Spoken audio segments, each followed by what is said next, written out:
if you don't like your day job and you want to do something else, even if it's just part-time, then if I were you, I would start to fill your mind and take courses and do things that will feed that passion that you have for something else. And even, again, maybe you just want to keep that day job and you want to do something part-time that more scratches the itch, so to speak. Well, fine. Start to do that, because the more that you do that, the more you're going to feel enthusiastic about your present vocational circumstances. Now, when it comes to relationships, it's a little different, but the principles are still the same. As I said in the last episode, enthusiasm comes from you. Enthusiasm doesn't come from the relationship itself. It doesn't come from that other person. Enthusiasm is an energy, it's a passion, it's an interest, it's a sense of enjoyment that you create yourself, or that you, in a sense, release because you finally give yourself permission to start feeling this way. Now, obviously, if you're in a long-standing relationship, you felt this way before. That's how the relationship started. Relationships don't start with two people who are not interested in each other. So the relationship started because you were interested, and that interest created enjoyment. It created engagement. We have the word there too, engaged to be married. In other words, connected to be married. Well, what's it going to take if you've lost that? If you've lost that sense of passion, if you've lost that sense of enjoyment. Now, again, you've got to have both parties involved here. It would be better to have the both parties involved here, but if not, there are still things that you can do to get enjoyment out of that relationship. But you've got to get back to that place where you are enthusiastic. Now, one of the very simple things that you can do is start reading regularly on relationships. Now, that's one of the things that we are probably the most ill-equipped for, is relationships. We weren't trained, we weren't mentored, we weren't taught. Our very own parents never really set us down and taught us the principles of having a great relationship. And oftentimes we're children of divorce, or if they didn't divorce, they didn't pay much attention to each other, so we didn't have any really great examples. So the first thing that I would do is start studying about relationships. Start reading. Read books regularly about having a great relationship. If you're a man, read about women. If you're a woman, read about men, their needs. Read about personality profiles.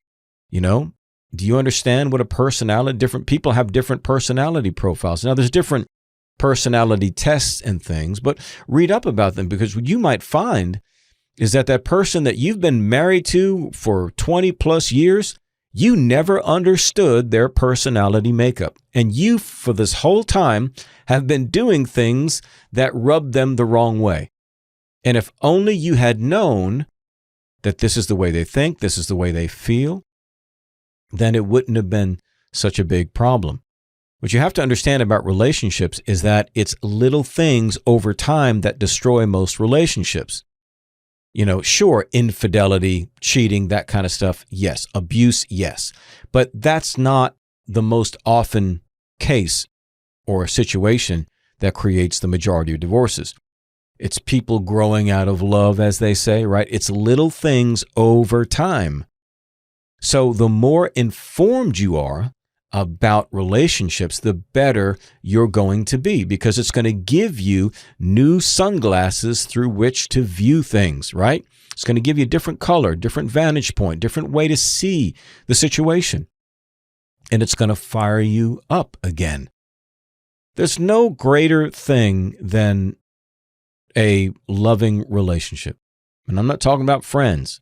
I'm not talking about parents. I'm talking about romantic love. There's nothing better than that, in my opinion. I think that's a wonderful, wonderful thing, and it's something we should treasure. It's something we should fight for. It's something we should work towards.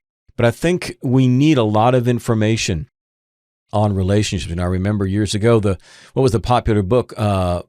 Men are from Mars, Women are from Venus.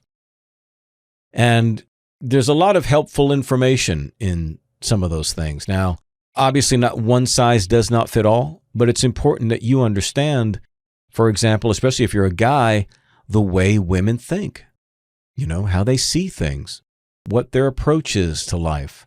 And of course, women the same way. What drives a man? What are his natural defenses? What is he most sensitive about?